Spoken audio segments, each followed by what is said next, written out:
Assalamualaikum warahmatullahi wabarakatuh.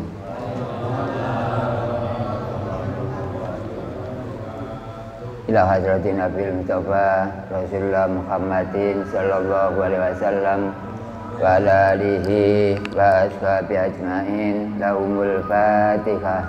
A'udzu billahi minasy syaithanir rajim. Bismillahirrahmanirrahim. Alhamdulillahi rabbil alamin. Ar-Rahmanir-Rahim. Maliki yaumiddin. Iyyaka na'budu wa iyyaka nasta'in. Ihdinas siratal mustaqim. Siratal ladzina an'amta 'alaihim ghairil maghdubi 'alaihim waladdallin. Amin. Summa khususan ila ruhi Abdul Qadir Jailani radhiyallahu an wa khususan la jami' masyayikhina wa khususan ila ruhi ustadina Abaji Muhammad Irfan Iksan Majesanteng Rian. Summa khususan ila ruhi Bayai Hasan Husain Cerme Warawuti Gresik. Summa khususan ila ruhi Bayai Sahlan Sitorang Rian. Summa khususan ila ruhi Bayai Sarif Pasuruan. Khususan ila ruhi Yai Haji Hasim As'ari Tebuireng Jombang. Khususan ila ruhi Mbah Khalil Bangkalan. Khususan ila ruhi Mbah Samsudin Madura.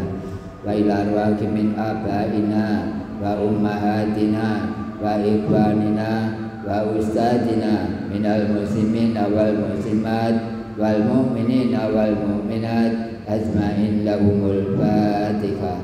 A'udzu billahi minasy syaithanir rajim. Bismillahirrahmanirrahim. Alhamdulillahi rabbil alamin. Ar-Rahmanir-Rahim. Maliki yaumiddin. Iyyaka na'budu wa iyyaka nasta'in. Ihdinas siratal mustaqim. Siratal ladzina an'amta 'alaihim ghairil maghdubi 'alaihim waladdallin. Amin. Mohon barokah Ummul Quran Suratul Fatihah ditujukan kepada 3 almarhum maupun almarhumah. Nomor 1 ditujukan kepada Bapak Tabri. Yang kedua almarhumah almarhum ya. Yang kedua almarhum Bapak Wujud. Yang ketiga almarhumah Ibu Lasmani. Semoga dengan barokah Ummul Quran Fatihah kita bersama-sama menghadap kepada Allah untuk membaca Fatihah ini, amalia yang baik diterima, dan barangkali ada khilaf lantaran Fatihah ini, yang khilaf, yang salah diampuni oleh Allah Subhanahu wa taala. Al-Fatihah. A'udzu billahi minasy syaithanir rajim. Bismillahirrahmanirrahim. Alhamdulillahi rabbil alamin. Ar-Rahmanir-Rahim. Maliki yaumiddin. Iyyaka na'budu wa iyyaka nasta'in. Ihdinas siratal mustaqim. Siratal ladzina an'amta 'alaihim ghairil maghdubi 'alaihim waladdallin. Amin.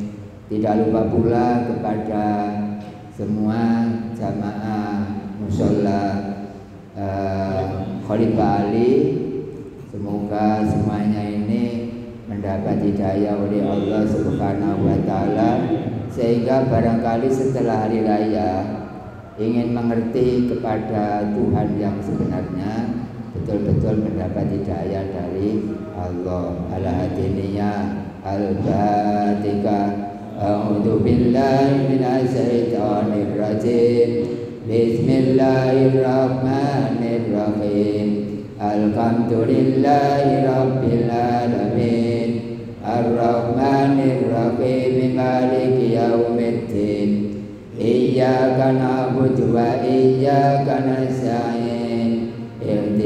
siratal mustaqim siratal ladzina an'amta 'alaihim ghairil maghdubi 'alaihim waladdallin.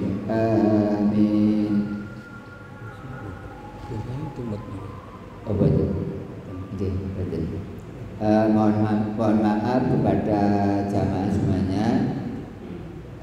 Pada sore hari ini istri saya tidak ikut karena juga berbuka puasa di lingkungan sendiri sehingga meninggalkan sini sementara. Insya Allah kapan-kapan barangkali sempat Allah mentakdirkan akan ikut.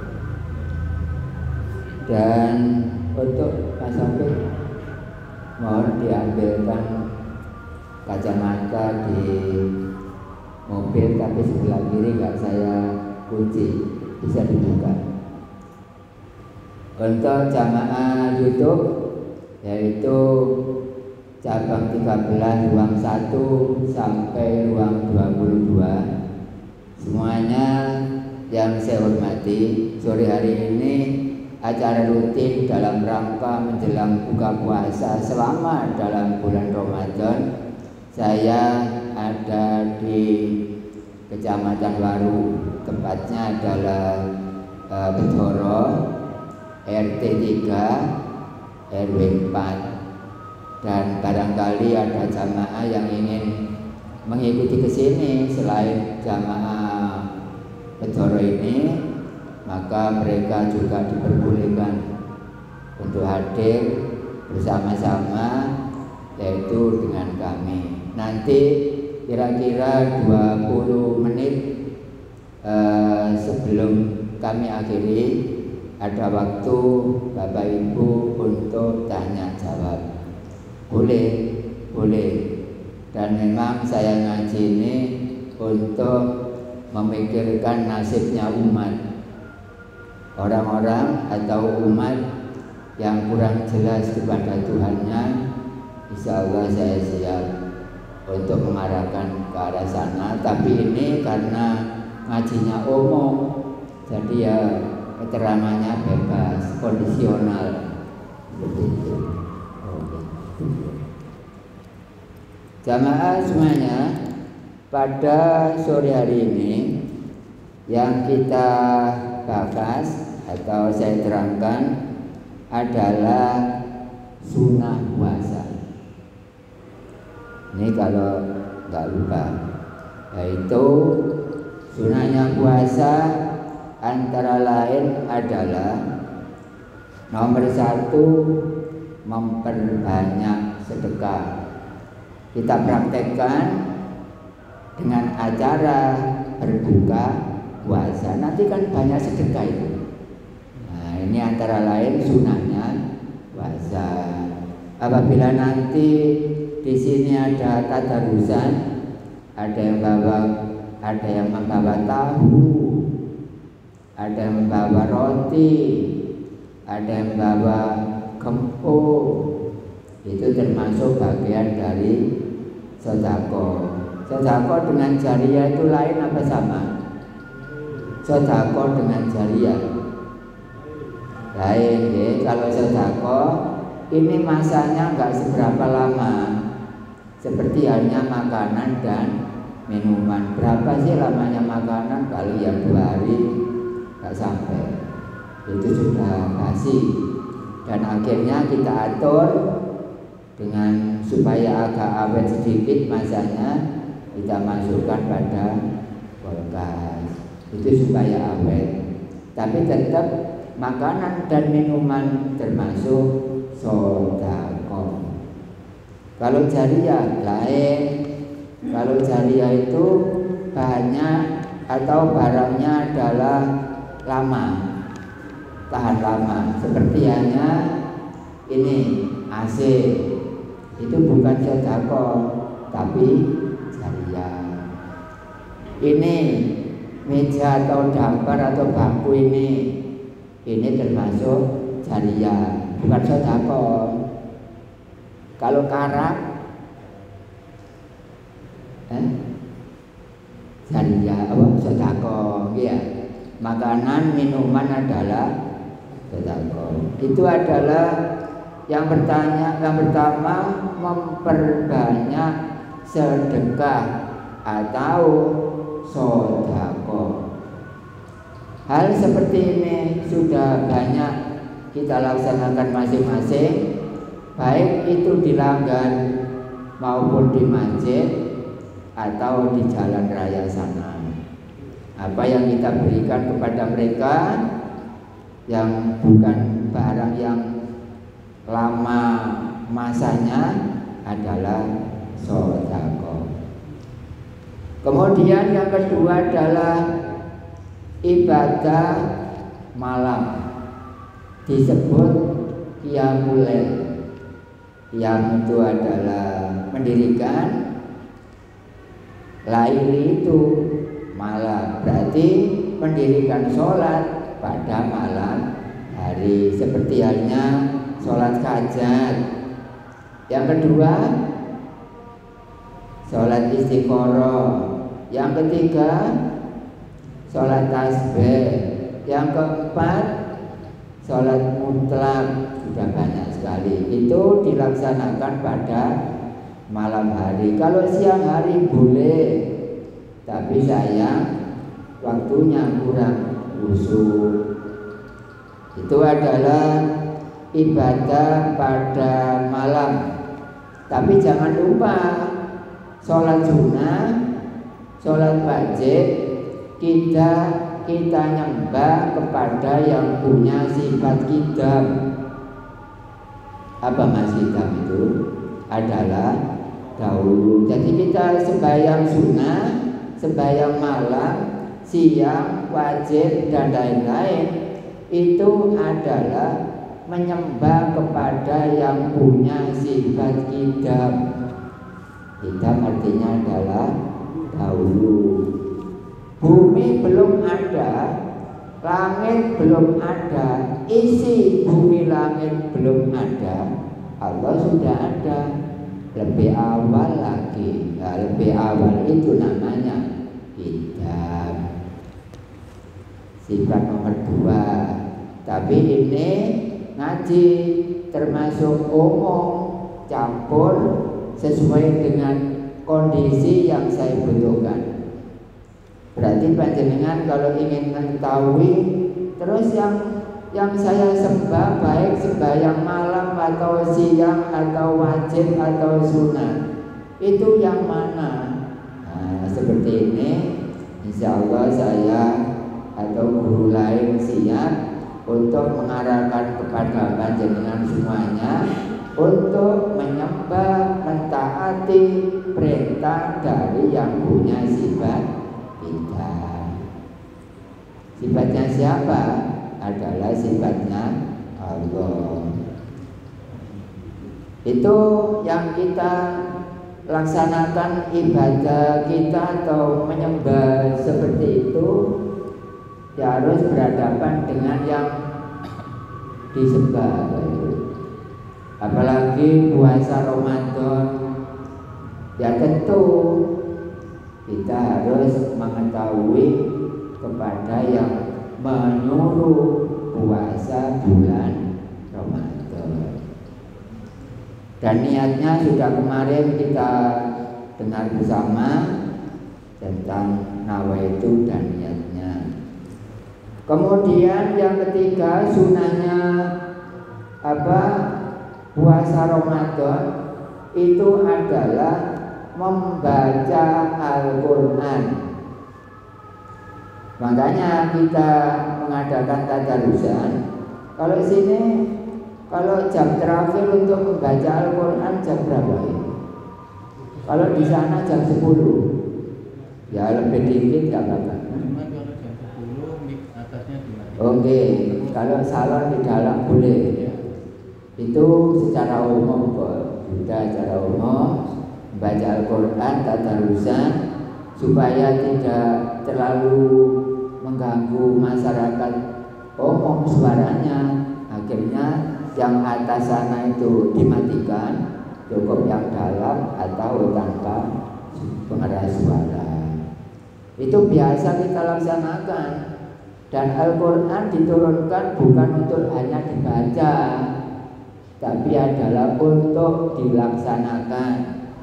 Orang punya Quran, orang pedoman kepada Quran itu satu, panjenengan harus memiliki Qurannya, walaupun hanya satu juz maksudnya.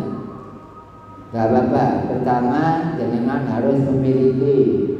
Kemudian yang kedua, membaca. Yang ketiga, mengerti. Dimengerti, hasilnya dibaca tadi dimengerti. Yang keempat, dipahami. Yang kelima, diamalkan. Itu tata keramanya orang berpedoman kepada Al-Quran. Jadi pertama adalah kita harus memiliki Qurannya. Yang kedua, jangan ditumpuk saja, ya dibaca. Setiap hari bisa tak baca Al-Quran. Nah, contohnya seperti ini. Bismillahirrahmanirrahim. Qul huwallahu ahad. Shadaqallahul adzim. Tiap hari usahakan. Besok lagi dibuka. Allahus samad. Shadaqallahul adzim. Tapi kok jadi nemen ya? Kok jadi nemen? Lam yalid walam yulad. Shadaqallahul adzim. Kok jadi nemen aja lah, betul itu. Aja memalukan buat. Enggak. Kita baca Al-Quran. Saya sendiri Bapak Ibu membaca Al-Quran itu rata-rata lebih. Rata-rata itu 4 juz. 4 juz itu masih di sini masih apa ya? Masih susah. Kenapa kok hanya 4? Padahal nafas saya itu gak berhenti-henti. Akhirnya saya kecewa. Satu hari membaca Al-Quran sebanyak 4 juz. Itu masih kecewa. Tapi jenengan kecewa? Gak mau coblos ya? Ya. Kalau bisa ya kecewa. Apa setahun sekali kita membaca Al-Quran 30 juz? Kalau saya ini 1 minggu atau 8 hari, paling akhir 9 hari. Itu males saya. Itu baru khatam 30 juz 9 hari. Kalau saya hormonnya lengkap, stamina, glukosa, garam iodium, garam dapur, vitamin lengkap, itu 1 minggu selesai 30 juz. Jadi kemarin itu 9 hari baru khatam 30 juz. Itu rasa hati itu kecewa. Kok sampai ngolor sampai samdina iki opo? Itu kalau sudah enteng, hati itu dipimpin oleh Allah. Banyak orang membaca Al-Quran tapi tidak tahu kepada yang punya Quran. Ini kacamata milik saya harus tahu milik saya. Quran adalah milik Allah, jangan harus tahu pemiliknya. Bagaimana caranya? Besok saja hari raya. Barangkali di sini setelah hari raya ada ngaji tauhid. Kalau enggak ya di RT 1 aja, RW 4. Hari Minggu jam 8 malam kurang lebih. Itu adalah Al-Quran. Pak, Al-Quran itu berapa juz, Pak? Ya jelas. Berapa? 30. Suratnya 114. Kalimatnya 77.450. Terus ayatnya berapa? 6.666. Terus hurufnya berapa? 1.025.000. Masa turun berapa tahun? 22 tahun 2 bulan 22 hari. Untuk apa Quran diturunkan ke dunia ini? Sebagai pedoman hidup.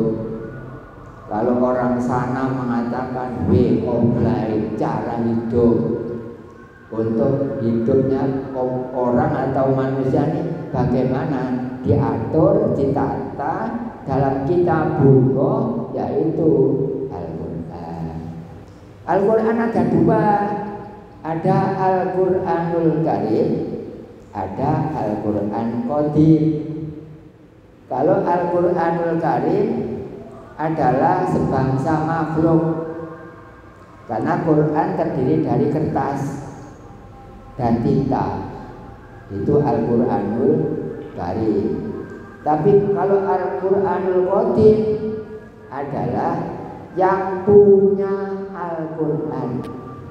Sekarang Ramadan di sana ngaji tempuk semuanya, tapi cuma membaca toh, tidak tahu kepada yang punya Quran. Jadi tata laksananya baca Al-Quran itu gini: Quran dibuka, kemudian disiapkan doa, ilahi anta maksudi waridhoka madrubi, berhadapan dengan yang punya Quran. Kemudian Bismillahirrahmanirrahim, Yasin, Sadaqallahul Adzim. Singkat ya. Berarti semuanya apal Yasin ya. Wapal tapi butuh itu adalah cerita sedikit tentang Al-Quran, adalah sebagai pedoman hidup supaya kita itu tertata rapi. Kalau ada makanan haram jangan dimakan, kalau betul-betul itu halal baru dimakan. Untuk ditata seperti itu supaya kita itu ada tuntunan. Nah, tuntunannya itu adalah Al-Quran. Itu adalah membaca Al-Quran merupakan amalan sunnah yang ketiga dalam bulan suci Ramadan.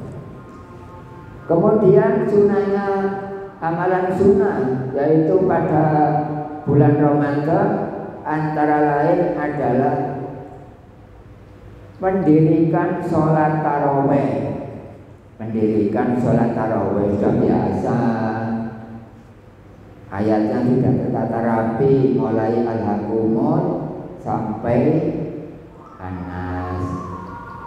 Kalau witir itu jangan panjang-panjang juga. Rakaat pertama Qul Huwallah, rakaat kedua Al-Falaq, rakaat ketiga An-Nas. Itu aja, nggak usah panjang-panjang. Kalau saya witir satu salam kan dua, rakaat pertama Al-Ikhlas, kedua Al-Falaq. Nanti berdiri lagi langsung An-Nas, berarti 3. Itu adalah biasa kalau dalam rangka melaksanakan taraweh atau taraweh dengan witirnya sekali, maka di situ adalah dengan menggunakan 3 surat tersebut sudah cukup. Tapi jangan lupa setiap rakaat berhadapan dengan yang disembah. Mata hati, mata kepala melihat kepada Allah. Bismillahirrahmanirrahim. Qul huwallahu ahad. Melihat ini. Allahus samad, lam yalid wa lam yulad wa lam yakul lahu kufuwan ahad. Melihat. Jadi sholat itu adep-adepan dengan yang disembah. Yang disembah yang punya sifat hidab. Allah itu lebih awal sebelum dunia ada. Contohnya sekarang paling pendek. Ini meja ini dipasang di sini hanya baru saja. Tapi sebelum ada meja ini, Allah sudah di sini. Kemudian mejanya baru ditaruh di sini. Berarti zatnya Allah itu tidak, meja ini kudus. Ya, jadi Allah di sini ada. Makanya jenengan sembahyang di sini boleh, karena Allah di sini ada. Jangan seperti jangan seperti dakwah-dakwah yang katanya Allah di akhirat itu salah itu. Allah di dalam sini, jangan ditipu, jangan juga nipu. Cuma saking gak ngerti ini. Jadi kita itu ini belum ada meja, Allah sudah di sini. Sekarang mejanya di sini, mejanya ditaruh di sini, Allah tetap di sini. Nanti meja ini diambil, yang paling belakang adalah zat Allah. Ini cuma knowledge saja. Untuk lebih fokusnya ya punya waktu jenengan. Saya pesan jangan sampai meninggal dunia belum tahu kepada yang nyuruh puasa, belum tahu kepada yang nyuruh sholat. Saya pesan itu kan saking saknone ambek sampean kan. Seperti itu. Itu adalah sunnah yang nomor 4, yaitu mendirikan sholat tarawih diikuti dengan langsung witir. Itu adalah sunnah yang keempat. Kemudian amalan sunnah dalam bulan Ramadan yang kelima adalah iktikaf di dalam masjid, berdiam diri di dalam masjid. Barangkali jenengan itu masih longgar waktu. Kalau memang gak longgar waktu, cukup membaca Al-Quran berapa surat atau berapa kalimat, berapa ayat, sudah kita pulang gak apa-apa, karena masing-masing punya kepentingan. Tapi kalau jenengan di sini berdiam diri tanpa baca Quran, tanpa baca sholawat, tanpa wiridan apa-apa, kita niat iktikaf boleh, walaupun diam saja boleh, tidak apa-apa.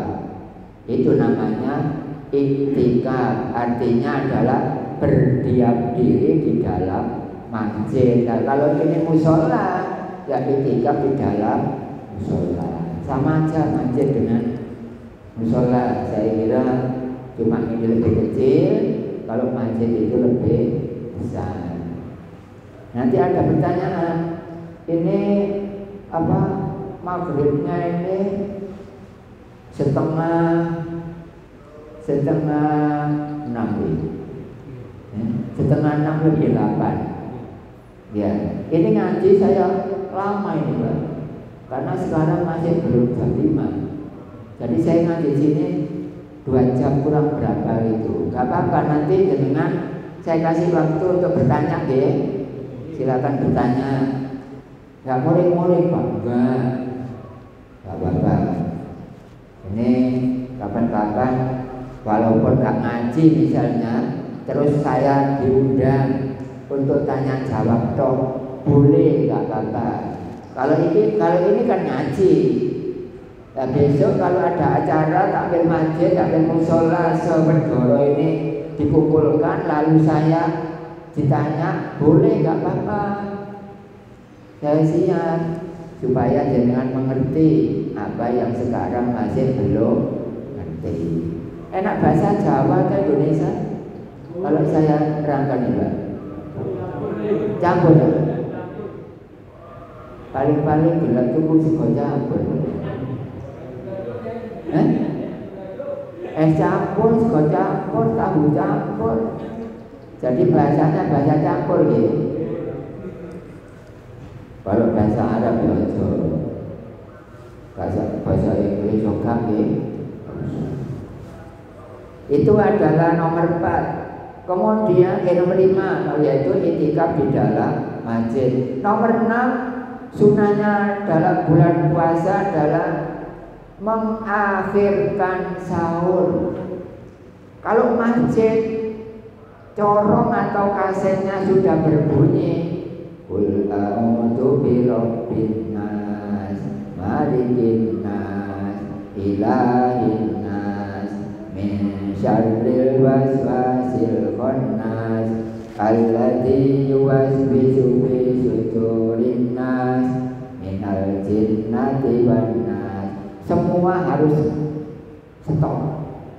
Rokokan wis lereng, ngombe kopi lereng, mangan makanan ringan lereng.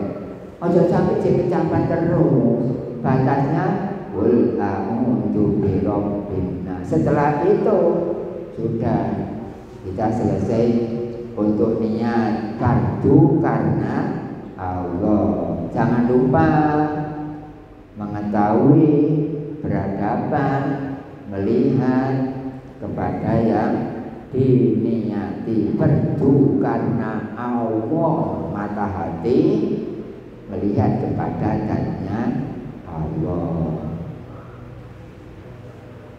Itu nomor 6. Jadi kalau sahur agak akhir saja supaya mendapat sunnah. Adapun kita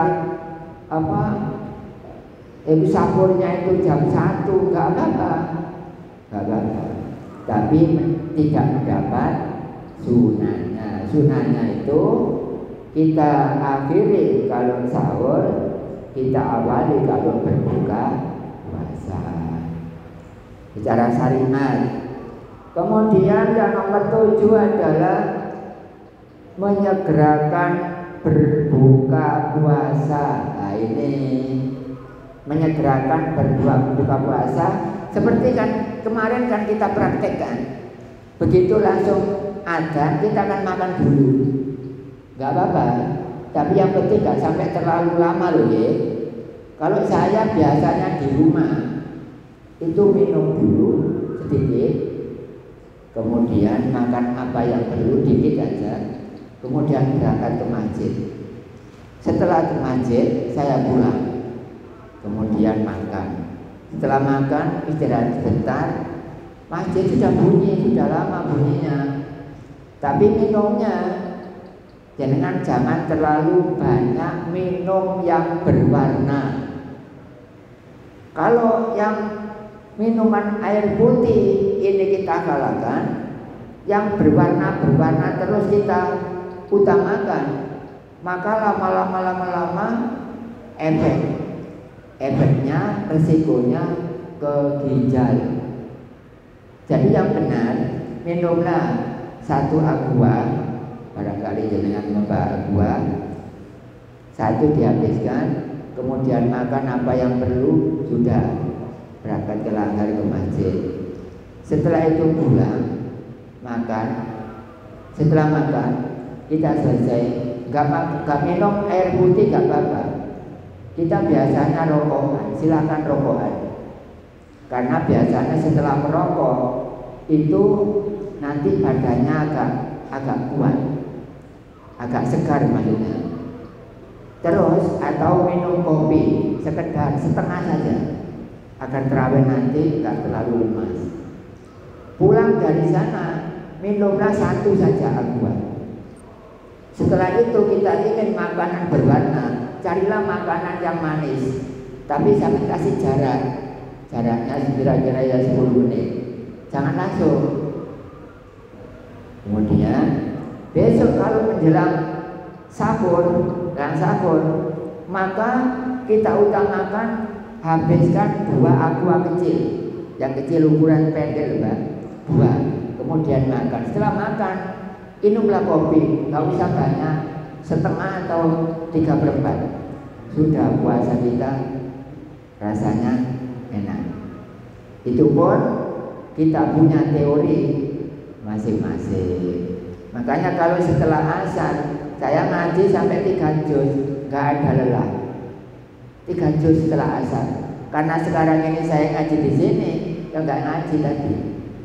Nanti saya ganti pada malam hari, dan kerugian sekarang saya ganti pada setelah subuh.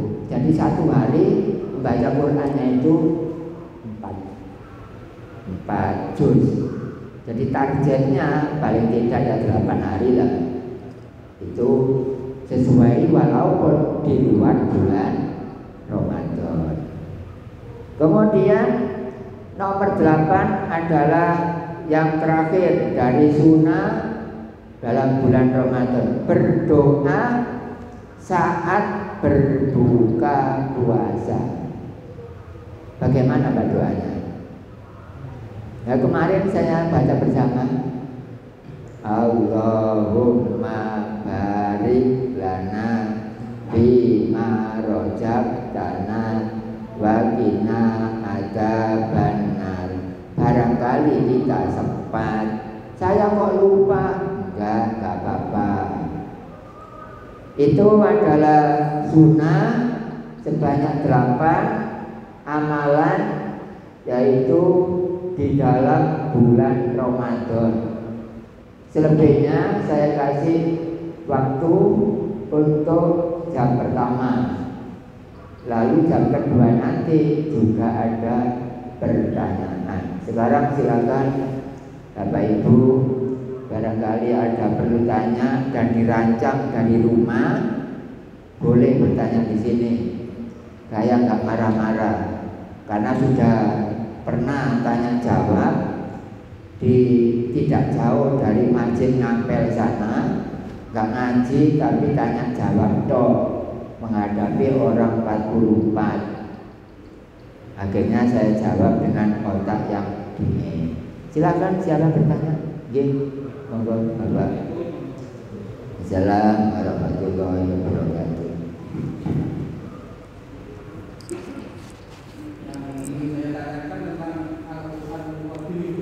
Oke. Oke.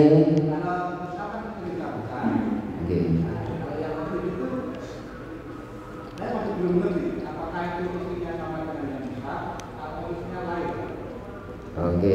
Al-Quran Qadim ya.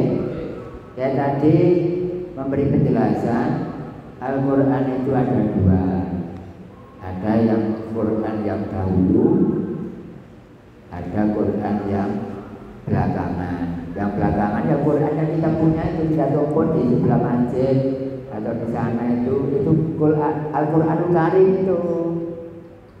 Nah, Qadim itu ada 2.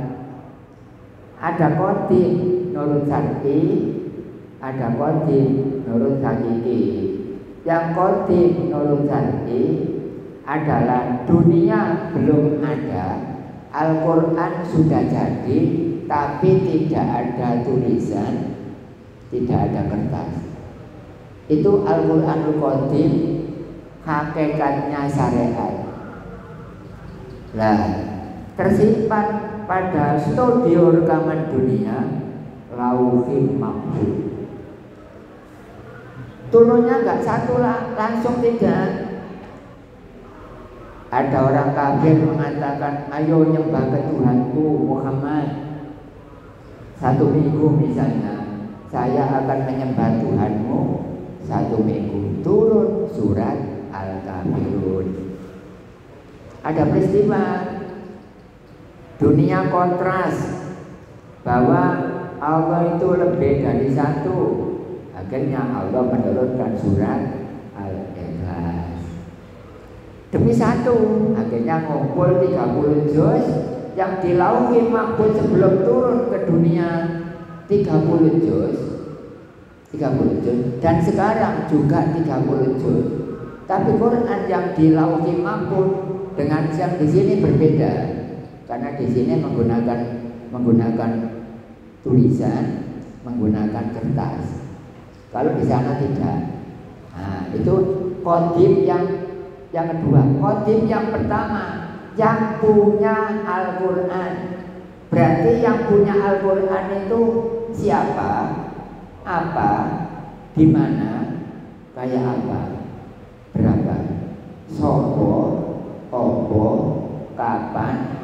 Piro, nanti, kaya opo sing duwe Quran. Akhirnya Al-Quranul Qadim dibaca, sering dibaca pada kaset atas nama Gus Dur. Sering baca ya, sering dengar ya. Al-Qur'an Qadim. Al-Qur'an Qadim itu sebelum ada Al-Qur'an, ya yang punya Quran. Yang punya Quran itu Al-Qur'anul Qadim, tapi nurut hakikatnya hakikat. Kalau yang tadi saya terangkan itu hakikatnya syariat. Ya, Quran di Lauhul Mahfuz yang tidak ada suara, tidak ada huruf, itu kan masuk kepada sifat.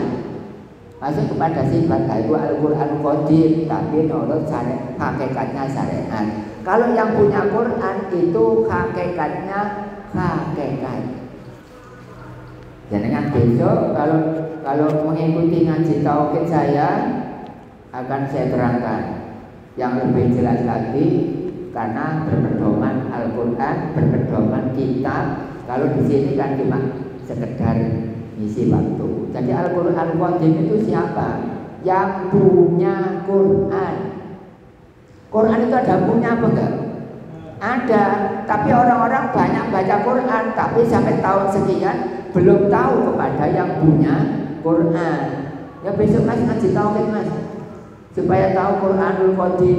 Kalau yang kita baca lebarnya sekian, atau ada yang besar Pak, saya lihat di sana di Sasa, Quran lebar. Ada lagi di masjid besar lagi sekian. Itu adalah potongan-potongan Quran terserah. Ada yang sekian, ada yang lebih kecil lagi. Yang nggak punya.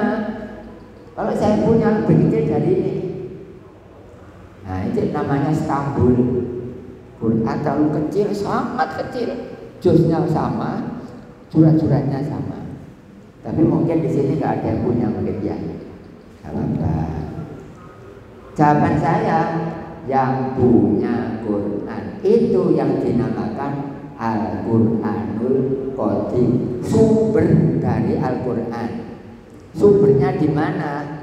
Ada di Datullah, yaitu dannya Allah. Untuk keterangan jawaban nomor 1 selesai. Sekarang barangkali ada nambah. Gak apa-apa, saya sabar kok Pak.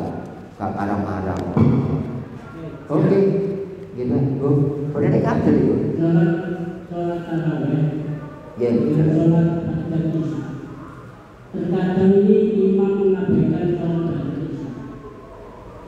Apakah ada istimewaannya sholat tarawih itu dengan sholat isya? Saya kurang jelas ini karena besar volume ini. Ya diulangi, dijelaskan. Bagaimana Pak? Setelah kita sholat isya, Ya, itu jelas. ya, setelah kita sholat isya, ada imam itu langsung sholat taraweh. Tapi setelah sholat isya, ada yang melakukan sholat sunat ba'dal isya. Oh iya, yang benar. bagus yang mana? Oh iya. Kalau setelah sholat isya bersama-sama dengan imam dengan makmum, kita akan selesai sampai ditutup dengan doa kan? Itu yang benar. Sholat sunat dulu. Seandainya tidak dilaksanakan tidak apa-apa, kan ba'diyah toh. Tapi biasa dilanggar atau masjid biasanya nggak ditinggal. Sholat dulu setelah doa tadi loh dilaksanakan. Setelah dilaksanakan walaupun jenengan nggak rata untuk melaksanakannya tidak apa-apa. Terus setelah itu kita melaksanakan tarawih. Itu biasa yang dilaksanakan di masjid langgar musola. Di tempat saya misalnya seperti itu semuanya. Adapun barangkali jenengan ini tidak melaksanakan sholat ba'diyah isya, langsung saja tarawih, boleh, tidak apa-apa. Kita milih yang mana? Boleh, pondok bener. Tapi yang lebih baik sholat ba'diyah dulu, kemudian berdiri sholat tarawih. Boleh Pak, nggak apa-apa. Barangkali ada seperti itu, benar nggak apa-apa. Ini volumenya terlalu besar, sehingga nggak seberapa benar. Barangkali terlalu besar volume. Filter. Oh di sini kan? Filternya nanti. Di sini ada filter. Oh ini kita. Nah, ini kita. Maka dipasang nyun sewu, dipasang kembali. Oh ini kita. Dan masalah. Anu robek. Nggih, nggih. Nah, ngoten mboten. Nyun sewu nggih. Nggih. Pun logo. Nggih. Logo. Nggih robek. Nggih. Nggih. Jamaah YouTube, mohon maaf. Ya. Pas tunggal ini salat-salat. Oh, nggih, monggo Pak, belum selesai. Nggih, monggo Pak. Bapak. Sholat ba'diyah tadi, kalau seumpama waktu itu tidak dilakukan langsung tarawih, kalau kita habis tarawih sholat ba'diyah bagaimana? Oh, mari setelah tarawih itu ba'diyah. Ya boleh-boleh saja, tapi kelihatannya ini orang-orang tidak mengenal Pak. Misalnya kita setelah sholat Isya, nggak usah ba'diyah kan, kita langsung sholat tarawih sampai tuntas sampai witir kan. Nah, salahnya itu kedahuluan witir, ba'diyahnya belakangan. Padahal ba'diyah itu sebelum witir. Nah, seperti itu.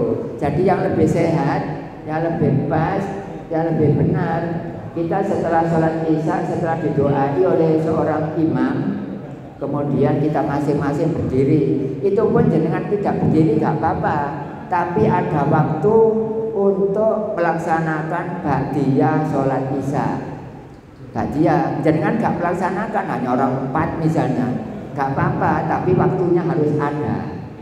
Tapi kalau dilaksanakan setelah nanti, setelah witir, nah ini witirnya itu harus setelah ba'diyah, bukan ba'diyah dulu terus apa ya, witirnya itu setelah ba'diyah, tapi itu kedahuluan tarawih, kemudian ba'diyahnya belum. Gak usah ba'diyah, sudah gak usah ba'diyah Pak, langsung saja setelah sholat Isya langsung tarawih gak apa-apa, gak usah ba'diyah. Nanti gak usah ba'diyah, hukumnya sunnah, gak apa-apa. Dilaksanakan yang boleh, tidak dilaksanakan juga boleh, tapi penempatannya sampai taruh setelah sholat Isya, penempatannya toh. Nah kalau kita balik seperti itu, sama dengan kopiah ditaruh di bawah, kemudian yang sandal ditaruh di atas. Barangkali enggak apa-apa, enggak keren kok. Terus itu tadi ya, sholat witir kan sholat penutup. Apakah kita boleh sholat sunnah lain? Sholat apa? Sholat lain seperti tahajud itu. Kan sholat witir tadi kan sudah penutup. Oke. Apakah boleh sholat lain seperti sholat tahajud? Oh, setelah sholat tarawih dan witir sekalian boleh, tapi jangan sampai sholat witir lagi ya. Tidak boleh witir lagi. Sholat tasbih boleh. Setelah tarawih tadi loh ya, aku tak bangun malam, sholat tasbih, sholat sunnah mutlak, sholat istikharah, sholat hajat, tahajud boleh. Tapi catatannya jangan sampai sholat witir, padahal tadi sudah witir. Jawabannya jelas. Jadi seperti itu Pak. Ya ada buahnya ya kita ngadakan ngaji. Bulan apa? Mumpung ini bahas sholat. Ya. Di jamaah kami ini sudah seringkali kita memperingatkan. Saya di sini kan ya sudah takut ikut dosa. Salah satu di antara jamaah kami, tidak usah saya sebutkan, mudah-mudahan orangnya hadir di sini. Mumpung ada yang saat ini saya pertanyakan. Mungkin ilmu saya yang cepat ya. Mungkin setelah sholat, pertanyaan saya, setelah sholat subuh dan sholat asar itu diharamkan untuk sholat ini. Seperti saya, ya. Boleh itu gugur bila mana mungkin kalau ada orang meninggal untuk sholat. Oke. Ya, untuk sholat jenazah. Oke. Nah, kita pun sudah memperingatkan jamaah kami ini. Tapi untuk sholat setelah sholat subuh atau sholat asar, monggo si bapak divisi melaksanakan video yang monggo. jelaskan. Sholat saya urut aja ya. Sholat maghrib ada qobliyah, ada ba'diyah. Tapi walau maghrib ini saya urut ya. Kalau maghrib itu ada qobliyah, sebaiknya nggak usah dilaksanakan. Walau memang ada sholat qobliyah. Jadi qobliyah dan ba'diyah. Kalau isya ada qobliyah, ada ba'diyah. Itu pun kalau kita tekun, kalau enggak ya wajib dok biasanya, nggih. Enggak apa-apa. Kemudian subuh ada qobliyah, tidak ada ba'diyah. Enggak boleh ba'diyah subuh karena hukumnya haram. Lo sembahyang lo haram. Di fikihnya seperti itu. Jadi kalau subuh ada qobliyah tapi tidak ada ba'diyah. Kemudian kalau zuhur ada qobliyah, ada ba'diyah. Kalau asar ada qobliyah, tidak ada ba'diyah. Masa lupa kan? Enggak ya? Jadi subuh dengan asar sama, begitu aja. Setelahnya asar nggak boleh sholat sunnah.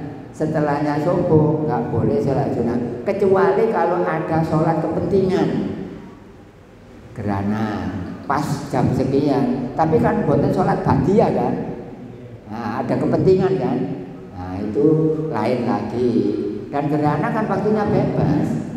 Ini barangkali gerhana itu bersamaan dengan waktu setelah asar dan setelah subuh. Ya khutbah barang ya, kalau tahu khutbah ini sembahyang gerhana. Oke.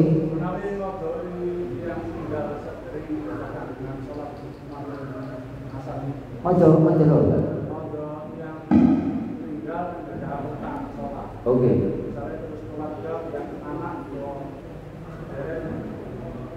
Melambai foto itu tanggungan sholat itu mantan asal misalkan sholat. Oke. Mantan asal sholat jamaah terus nantinya ngobroli yang dibawa sholat itu. Kalau ada orang meninggal dunia, sholat itu ain, Mbak. Sholat itu ain. Kalau orangnya tadi nggak sholat ya sudah. Insya Allah bagi orang yang maribat sudah diampuni oleh Allah. Karena matinya bersamaan dengan tanabus, bersamaan dengan pikir tanpa berhenti. Gak usah dikodok karena gak boleh diwakilkan. Kalau yang boleh diwakilkan diganti itu adalah itu puasa. Kalau ada orang meninggal dunia 3 hari gak sholat, ya sudah, anaknya gak usah mengganti karena sholat gak boleh diwakilkan. 5 waktunya loh. Kardunya berdoain apa kifayah? Berdoain. Kalau sholat mayit bisa diwakil, misalnya Pak Mojin bayangi lainnya gak ikut sembahyang, enggak apa-apa. Kalau berdoain ya itu amalan dia. Tapi bagi anak yang soleh cukup berdoa saja. Anaknya ini soleh, sering berdoa kepada orang tua, tetap didoakan. Didoakan, tapi jangan lupa supaya keterima berhadapan dengan Allah. Allahumma firlaha warhamha. Ini melihat.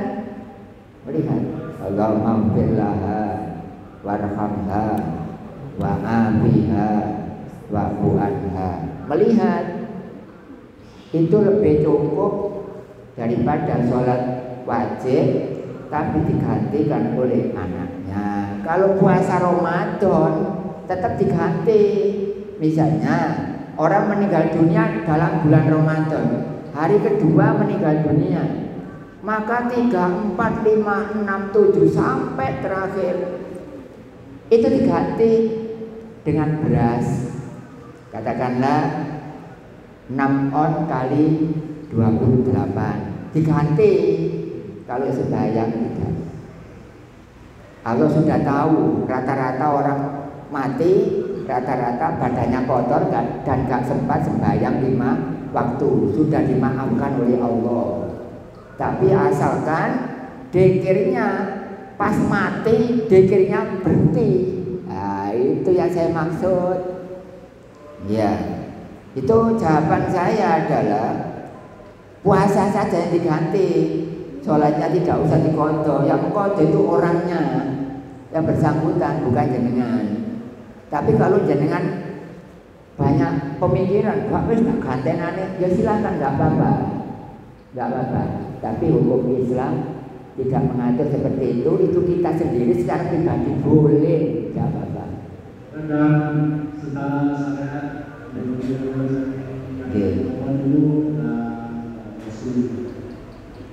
jadi itu fardu ain yang termasuk sholat. Kalau sholat mayit kan fardu kifayah ya. Itu yang digantikan atau yang diwakilkan. Kalau yang 5 waktu enggak, walaupun dia enggak sembahyang, sudah kita enggak ikut campur. Itu urusannya Allah sendiri. Tapi barangkali memang saking sanone tak ganti nih sholatnya bu petung dina kulo iki. Ya monggo digandani sholli fardhol asri arba'a raka'atin mustaqbil qiblati ngoten. Tapi diniati kanggo ibu. Ya sakare sampean enggak apa-apa. Tapi aturan seperti itu enggak biasa dilaksanakan oleh masyarakat. Pak Modin pun juga tidak akan demikian, tidak. Jangan menengahi. Yang penting sing dikirim mawon pas mati, pas leren. Nah itu sampean belum ngaji tauhid di sini. Ya, pertanyaan itu sudah saya jawab. Berikutnya monggo Pak. Nggih, tanyanya luar dalam boleh. Boleh. Seperti yang diketahui banyak orang bahwa puasa itu dimulai dari subuh sampai maghrib. Kemudian apakah ketika kita minum atau makan di waktu imsak itu membatalkan puasanya atau itu hanya sekedar khilafiyah saja atau mohon penjelasannya. Itu adalah khilafiyah. Contohnya ada yang taraweh 23, ada yang taraweh 11. Itu hanya khilafiyah saja. Yang penting niatnya harus tertuju kepada zat Allah. Itu yang penting. Jadi khilafiyah Pak, boleh. Misalnya imsak, kemudian kita belum selesai, ya silakan. Tapi pedoman saya untuk mengambil hukum yang keren. Sebelumnya saya harus selesai. Walaupun orang-orang banyak yang belum selesai, saya akhiri pada setelah kul a'udzu birabbin nas. Itu sudah berhenti. Tapi ada mereka yang masih melaksanakan boleh. Karena itu berbeda pendapat. Berbeda pendapat itu namanya khilafiyah. Artinya adalah berbeda pendapat. Silakan seperti itu, kita milih yang mana. Tapi jangan sampai keterlaluan sangat mendekati dengan munculnya matahari. Nanti apa kita nggak khawatir dah? Seperti itu kita nggak keterima. Kok saya mau eman? Ya, nggak apa-apa kan? Itu semisal khilafiyah Pak. Oke, bener khilafiyah. Nggak harus seperti itu. Saya ini mengikuti Imam Syafi'i, hukumnya paling kerem. Jadi saya ini gelem gak gelem harus taat kepada. Makanya kalau saya ini dilaksanakan TNI, itu saya itu disiplin. Sampai tadi saya batasi 1 hari harus ada 4 juz, walaupun di luar bulan Ramadan. Saya didik pendidikan saya Pak. Jadi kalau kul a'udzu birabbin nas sudah berhenti. Sejak tadi sudah berhenti. Rasa manis sudah harus tidak ada. Kita makan manis-manis boleh, tapi setelah itu sudah kita berhenti. Jangan niat dulu nggak apa-apa, tapi harus makannya diberhentikan. Setelah itu kita senggang waktu jarak 5 menit. Bismillahirrahmanirrahim. Nawaitu shomal ghoti dan ada ibad disari Ramadana di sanati fardhol lillahi ta'ala. Boleh walaupun gak persis kul a'udzu birabbin nas. Selisih berapa? Boleh, tapi makannya harus berhenti. Khilafiyah Pak. Khilafiyah enggak seberapa tajam enggak. Wong khilafiyah itu sehat kok. Ya, khilafiyah itu boleh, enggak apa-apa. Tapi kalau keterlaluan Allah nggak senang. keterlaluan min yo nggak seneng, keterlaluan plus yo nggak seneng. Makanya tadi kalau puasa, kalau maghrib segeralah berbuka. Kalau memang sahur, akhirilah waktu yang paling akhir. Itu adalah sunnah. Ngawali ya sunnah, paling akhir ya sunnah. Insya Allah jelas semuanya. Ini para jamaah, ini adalah masih lama, masih jam 5 lebih 5, masih lama. Kemudian saya bantu dengan acara lainnya juga nggak apa-apa. Saya teruskan dengan bab berikutnya. Ada yang bertanya lagi? Sudah ya? Ya. Berikutnya ya? Nah, apa? Oke, tapi ini para jamaah insya Allah barangkali tadi nyimpan pertanyaan, sekarang sudah terjawab, berarti jenengan sudah nggak lupa. Kadang-kadang orang mau tanya lupa, akhirnya saya bijaksanai, saya kasih waktu nggak apa-apa. Berikutnya adalah jenengan kalau melaksanakan puasa dalam bulan Ramadan ya seperti ini, itu yang kita utamakan adalah bagaimana kita itu mempunyai persiapan menahan diri dari hal-hal yang menyebabkan batalnya puasa. Pertama, itu hukumnya. Jadi saya kudu siap, saya harus menghindari hal-hal yang menyebabkan puasa saya itu batal. Jangan harus siap. Yang pertama. Yang kedua, harus niat. Kalau iqrarun bil lisan dibaca di lisan, tapi niatnya di dalam hati. Tidak boleh seperti ini. Saya niat puasa, tidak. Itulah nawaitu saumal ghadi lah dibaca di sini. Tapi niatnya gak boleh dibaca di sini. Umpama kita baca di sini misalnya, saya niat puasa, semoga hari ini nyampe pada waktu yang telah ditentukan, fardu karena Allah. Gak apa-apa. Tapi setelah itu kita berhenti sejenak untuk merenungkan diri, niatnya dipasang di sini.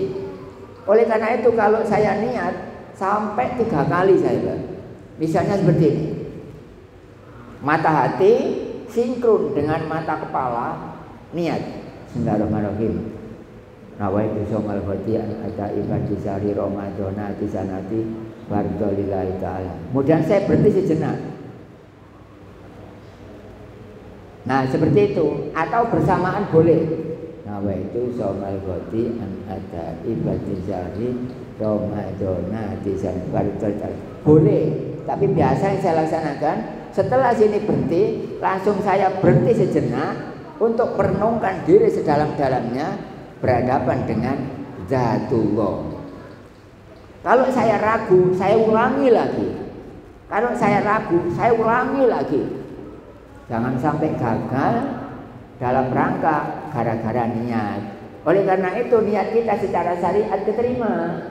Tapi kalau keker dengan secara hakikat, waduh, jauh kan? Karena fardu karena Allah, ya harus melihat kepada yang dikarnai. Belum, di sini masih belum. Ini masih adaptasi dengan adanya pertanyaan. Itu adalah rukun yang kedua. Yang pertama adalah kita siap menahan diri. Yang kedua, berniat di dalam hati. Memang niatnya tempatnya di sini, nggak boleh di sini. Ini kan lafal. Lalu yang ketiga, jenengan. Jadi rukunnya siap menahan diri. Yang kedua adalah berniat. Yang ketiga orangnya. Nah 3 ini, peranan 3 ini sangat erat, jangan sampai dipisah. Jangan sampai dipisah. Nah, sementara masih kita ini kelasnya kelas syariat, ya niat saja. Walaupun hatinya tidak melihat Allah, tidak apa-apa. Itu bagi orang yang sudah ibarat sekolah, sudah ada ijazah. Walaupun kita masih sekolah, nggak apa-apa, berjuang saja. Besok nyampe kepada ijazah. Jadi rukunnya puasa berapa? 3 kan? menahan diri, niat dan orangnya. Kalau sunahnya puasa tadi sudah saya baca 1 sampai 8. Ada orang bertanya enggak? Yai, kalau orang puasa lalu dia itu sakit, nggak mau membatalkan puasa, lalu minum obat bagaimana? Tidak boleh. Dan minum obat kalau dalam puasa dilarang memang. Karena minum obat itu harus makan dulu, kemudian minum obat. Jangan sampai obat masuk tapi tanpa ada makanan. Nah ini juga salah. Nah itu saja memasukkan makanan ya nggak boleh untuk memasukkan obat tadi, ya dibatalkan saja kalau gitu. Makanya kalau jenengan sakit jangan dipaksa, kalau nggak kuat ya nggak usah puasa. Misalnya kita sakitnya itu parah, badannya panas, greges, nah ini mau minum obat nggak berani. Aku nggak mangan, aku tak ngombe obat, ya malah parah jenengan. Mau minum obat kok nggak ada makanan di perutnya, ya salah. Pak dokter, ibu dokter nggak membenarkan. Makanlah dulu atau minum dulu nggak apa-apa, langsung ditutupi, dilanjutkan dengan minum air putih dengan makanan, itu baru. Berarti kalau kita minum obat misalnya, ya sudah dibubarkan aja puasanya, nggak usah puasa. Kita tunjang kesehatan kita, nggak apa-apa Pak, nggak apa-apa, nggak apa-apa. Jadi kita itu minum obat tidak boleh. Itu minum obat boleh, tetap langsung dibubarkan aja, nggak usah puasa. Besok kalau di hari lain, fa'iddatum min ayyamin ukhar, diganti dengan hari yang lain. Jadi seperti itu. Ada orang bertanya kepada saya, akhirnya saya sampaikan kepada semuanya. Jangan sampai seperti orang tersebut, katanya minum obat nggak apa-apa, tapi nggak minum makanan, ya malah parah sakit sampean. Nah seperti itu. Dan ini adalah waktu puasa ini untuk siapa? Yaitu untuk orang yang beragama Islam. Kalau agama lain boleh, tidak boleh. Boleh tapi dibacakan 2 kalimat syahadat, disyahadatkan dulu, kemudian disuruh untuk berpuasa boleh. Tapi kalau belum syahadat dulu lalu puasa nggak boleh, karena dia masih ada hijab agama. Maksudnya itu dia belum agama Islam, tidak boleh melaksanakan puasa. Masuklah Islam dulu baru melaksanakan puasa. Jadi ini untuk siapa puasa? Adalah untuk orang yang beragama Islam. Tandanya Islam apa, Pak? Tandanya Islam itu membaca 2 kalimat syahadat. Misalnya ada orang Kristen hatinya sadar karena melihat YouTube saya misalnya, atau melihat keterangan-keterangan agama, dia itu walaupun nggak niat ikut ngaji tapi dia terdengar, oh iya benar, berarti Islam ini benar. Nah orang seperti itu dimasukkan Islam dulu, diajari, ayo Bu saya ajari membaca syahadat, asyhadu alla ilaha illallah. Orangnya membaca asyhadu alla ilaha illallah. Jadi bebek saiso-isoe enggak apa-apa. Kemudian wa asyhadu anna menjadi wong mu'alaf, wa asyhadu anna Muhammadar Rasulullah. Boleh sudah masuk Islam walaupun syahadatnya masih kurang fasih, tapi dia sudah dikasih tanda masuk Islam. Kalau perlu dituliskan pada kertas, dikasih tanda tangan. Besok kalau orang ini ada keperluan lain, maka orang itu sudah masuk agama Islam. Jadi puasa untuk orang yang beragama Islam. Orang lain tidak boleh melaksanakan puasa, puasanya harus dibacakan 2 kalimat syahadat. Kalau baca syahadat, mata hati melihat kepada zat. Kalau menyaksikan kepada Nabi Muhammad, mata hati juga melihat kepada zat Allah. Kenapa? Karena Nabi Muhammad sekarang berada di dalam zat Allah. Zat Allah di langgar atau musola ini ada Makanya kita boleh sembahyang di sini karena di sini ada zat Allah. Kalau Allah dibilang di akhirat sana, salah. Kalau di akhirat sana, di sini tidak ada. Jangan sembahyang di sini. Naik Grab, naik Gojek ke akhirat. Jadi sembahyangnya di akhirat sana. Makanya kita itu sembahyang di sini boleh, karena di dalam langkah dalam musola ini ada di sini. Saya kelihatan. Oh nggak kelihatan, nggak bilang ke jenengan puasa nggak boleh goro. Sekarang saya benar, dan Allah ada di langgar ini. Seumpama nggak benar, nggak jadi puasa saya batal, karena nggak boleh apa goro, nggak boleh seperti itu. Jadi benar, ucapan saya benar. Tapi kalau jenengan ngaji selain seperti ini, ya saya dibilangi Allah di akhirat sana. Nggak ada Quran menerangkan seperti itu, nggak ada. Fa'ainama tuwallu fasamma wajhullah. Di mana kita menghadap, di situ zat Allah. Ini yang benar berdasarkan Quran. Orang-orang yang ceramah seperti itu biasanya nggak berdasarkan Quran. Quran cuma dibaca saja. Nggak bisa diresapi, nggak bisa didalami, nggak bisa diamalkan. Ya sudah, jangan habis hari raya cari guru tauhid, walaupun bukan saya nggak apa-apa. Dan ini waktunya sudah padat. Ini meninggalkan semua cabang 1 sampai 18. Yang tidak libur cabang 1 bareng kerajaan. Yang 1 sampai 17 libur semuanya. Akhirnya saya gunakan ya terawih, membaca Quran sampai sekian juz, kemudian mengurusi keluarga supaya sesuai dengan aturan Al-Quran, seperti itu. Itu adalah puasa adalah untuk orang Islam. Kemudian besok kalau hari raya kita akan mengeluarkan zakat kan? Nah zakatnya itu jangan sampai kita pulang dari masjid baru ngasihkan zakat. Jangan-jangan kita itu pulang dari masjid sembahyang riyo wis buyar, jangan baru ngantarkan zakat. Jangan deh, jangan seperti itu. Zakat emal boleh setelah hari raya, kalau orangnya belum ada yang dikasih. Tapi zakat fitrah tidak boleh lah. Sekarang beras itu kan dikampili. Dikampili itu kan ya 3 kiloan kan.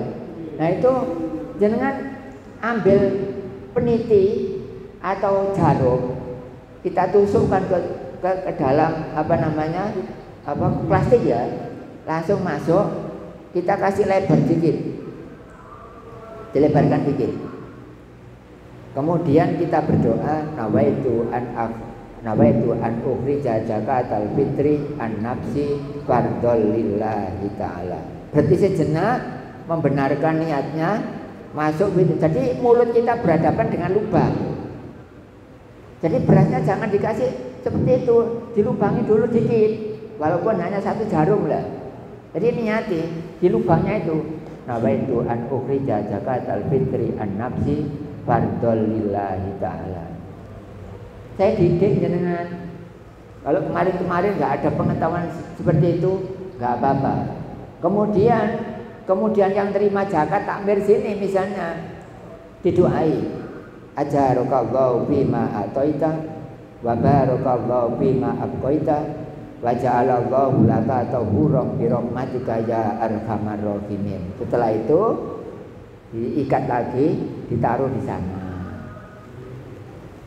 Barangkali, tapi hasilnya zakat tidak boleh dikasih langgar, tidak boleh diserahkan kepada langgar masjid.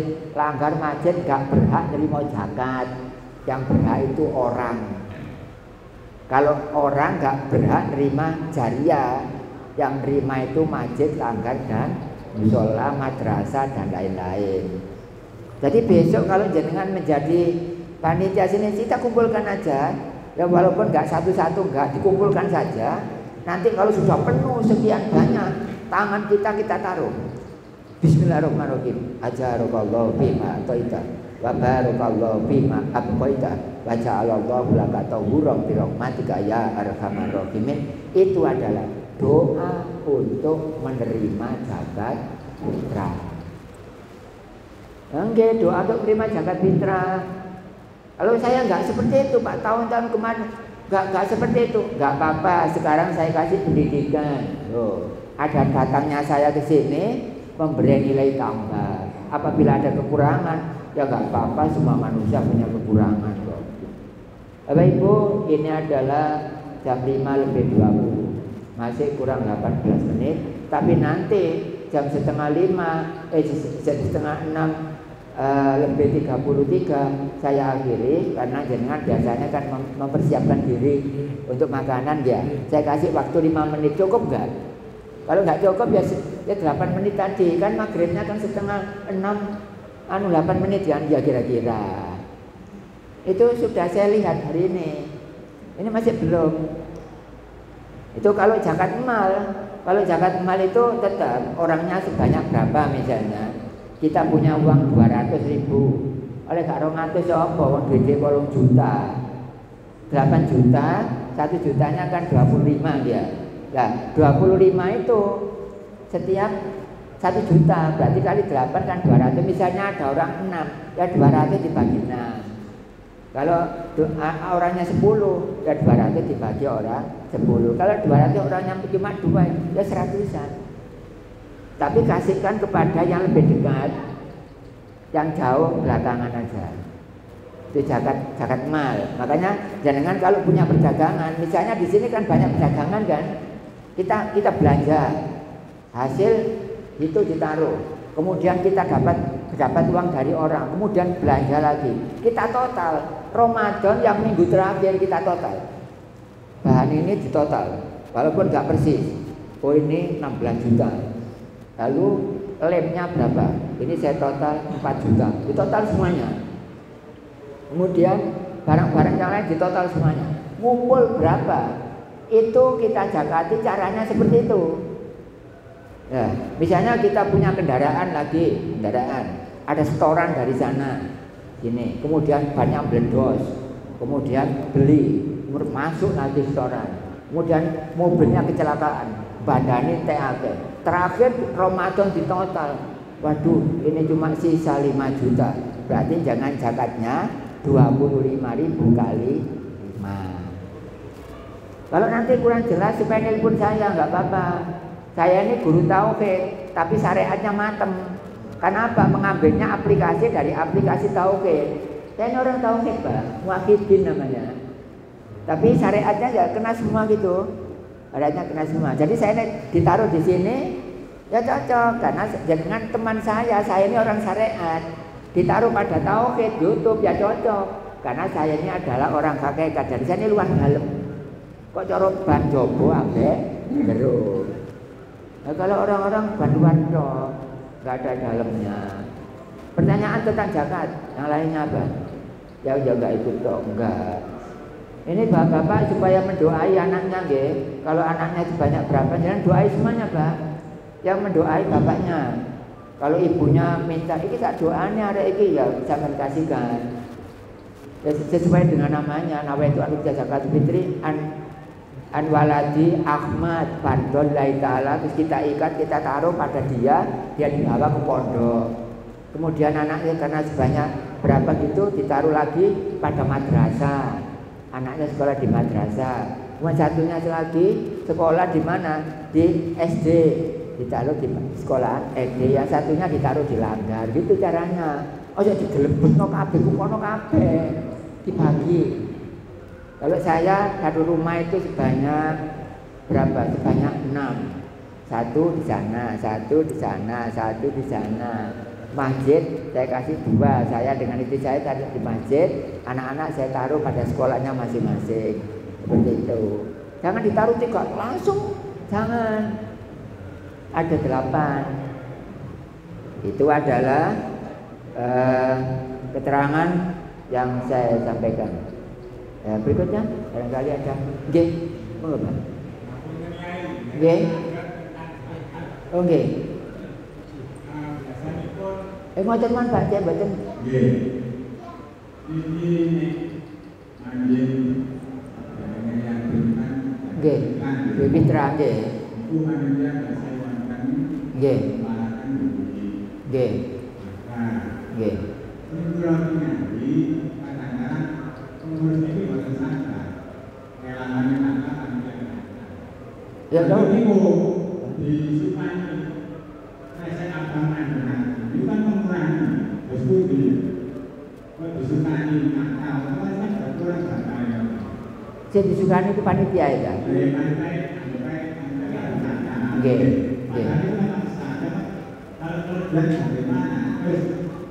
Bagaimana takarannya? Oke. Oke.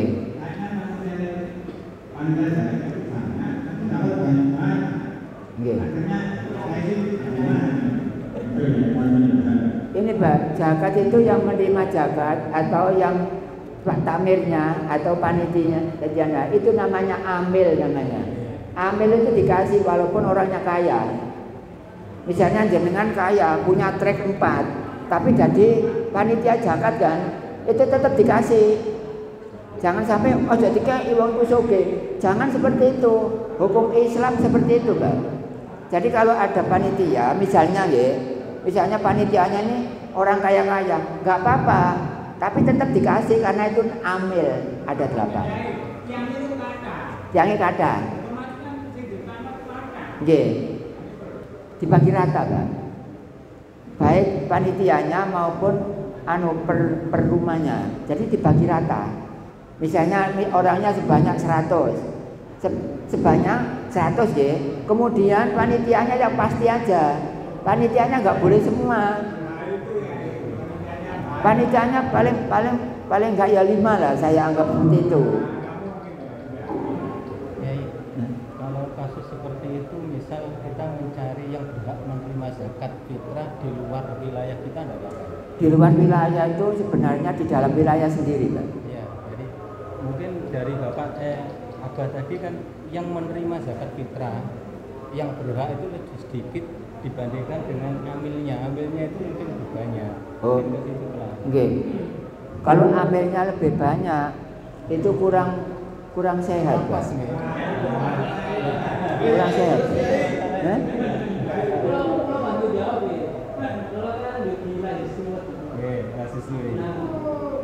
Dari Lazisme sendiri memberikan SK masjid dan musola.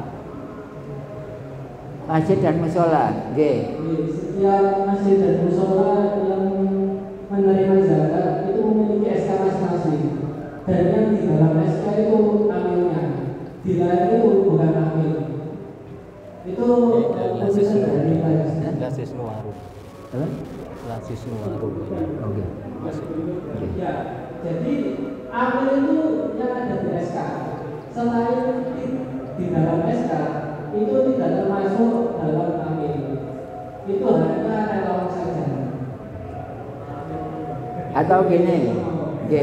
Atau gini, panitianya sebanyak 5 yang fokus kemudian kita menyuruh anak sebanyak 4 misalnya. Anak yang kita suruh itu kategori tenaganya sini, itu kita kasih nggak apa-apa. Relawan lah. Itu ya, kalau relawan berarti dia itu nggak berhak. Tapi kalau dia memang ikut dalam rangkaian cabang daripada panitia tersebut, maka kita menyuruh anak 4, nah ini antarkan ke sana. Nah itu termasuk bagian dari amil juga. Amil. Tapi yang pasti orang 5 atau 4 tersebut mengambil tenaga lagi, itu boleh ya, tapi jangan terlalu banyak, maksudnya sampai 20 ya jangan. Nunjuk aja anak 5, kemudian nah itu sampai tekno berlanjut besok aja. Kelihatannya sudah. Oke. Jadi naik untuk minggu depan untuk pembahasannya. Jadi setengah 5, setengah 6 berarti dia sudah cukup. Berarti saya kasih waktu untuk 8 menit karena maghribnya kan setengah 8, setengah lebih 8. 3 menit. Oke, ini tadi masih ada siap-siap mau berhenti karena ada doa. Jadi itu anak-anak yang kita suruh dipastikan jangan ngawur, Mbak. Anak ini sudah ya 5, tekno kabeh kekno kabeh tanggunganmu itu berarti ambil namanya. Gak apa-apa lebih dari 5, gak apa-apa Mas. Gak apa. Tapi jangan keterlaluan orang sak masjid ambil kabeh. Jangan. Anak yatim tidak boleh terima, tapi janda boleh terima. Demikian yang dapat kami sampaikan. Ada kurang lebihnya besok kita lanjutkan lagi untuk minggu depan Semoga ada guna, semoga ada manfaat. Bismillahirrahmanirrahim.